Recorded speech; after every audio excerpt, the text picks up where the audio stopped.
while back I made a video about how to play 12th Street Rag. It was just the simplest version I could think of, and I had a lot of requests for a follow-up on it to see if we could shed a little more light on it.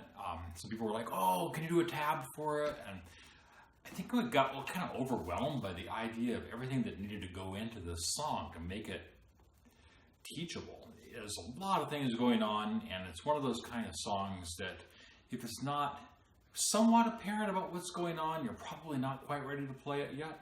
But if you're pretty close, I think I'm going to be able to unlock some of that stuff for you. Tabs really aren't going to cut it because they really only show what's going on with your left hand. They don't show what's going on with your right hand. And this song is really, really all about the right hand. What's going on over here with the left is really pretty easy. It's a C chord and G chord and a few other things thrown in there. What's going on with this hand, though, is a little more complex. I'm going to try to unlock that for you. So it's probably going to take a couple of videos to get through because there's just a lot to unpack about what makes this song work. So when you're hearing the first part of it, it's going like this.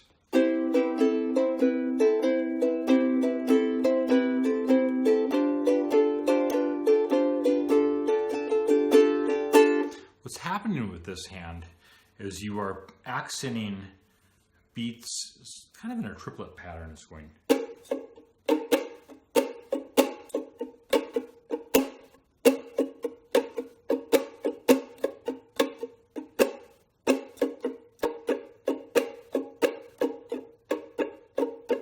I'm playing just straight up and down. Sometimes my downs are loud, sometimes my ups are loud, but you're going to get this kind of a thing.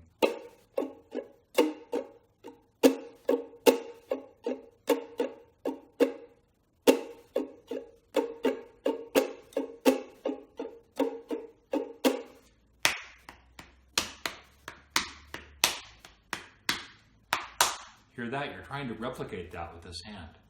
So you're getting...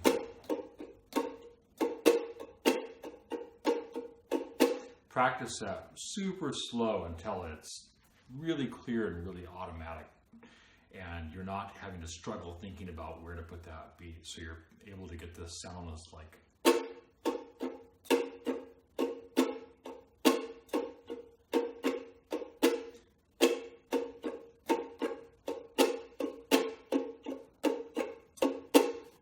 You notice I'm always keeping this motion going. The downbeat is always going down. The upbeat is always going up. But sometimes the up is louder and sometimes the down is louder.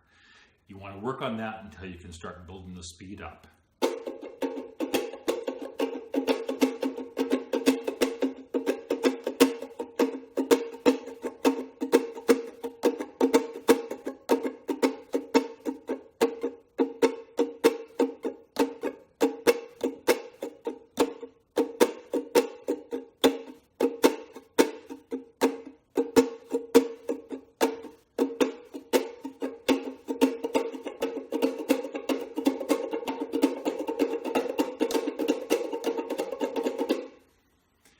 So after you've got that figured out, and that's going to take a while, then you're going to start adding what's going on in this hand. And like I said, it's super simple.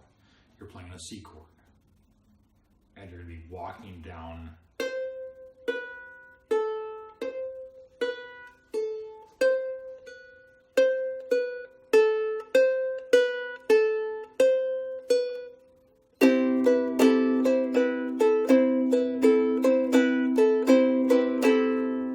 So work on that until we get that sound.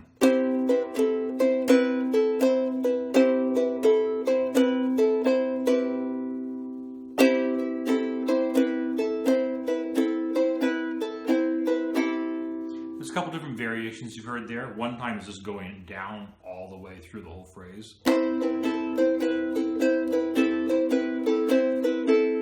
One variation is to kind of reverse it a little bit.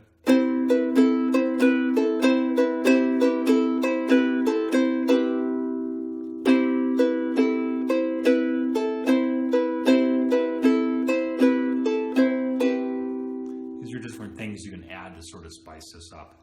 Then you switch to a G7 chord. This is where it gets a little bit trickier if you have a weak little finger, because you're going to be using the pinky and the ring finger to do that walk down.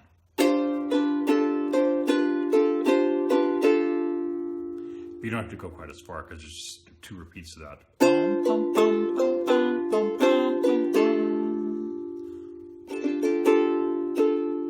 So start from the C.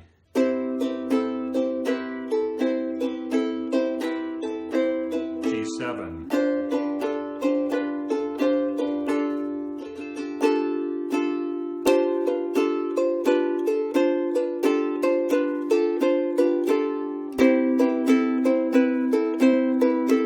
You notice that time I just stayed playing with the pinky, going down pinky and ring finger, because my hand was already there. A lot of times I'll use this as an exercise to build agility in this hand. I'll go like this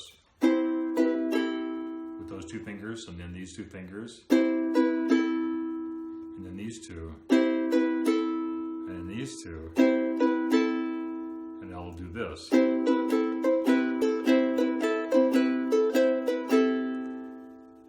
That is tricky, my friends. If you can do that, you've come a long way toward getting the left hand to do what you want. Anyway, let's go through that first phrase again slowly.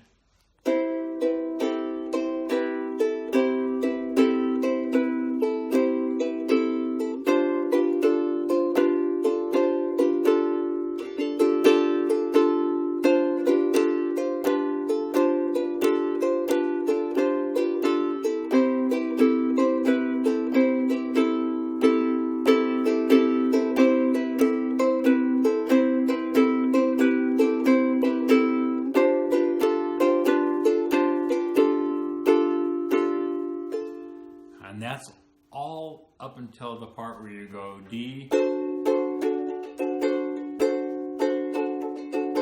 G7,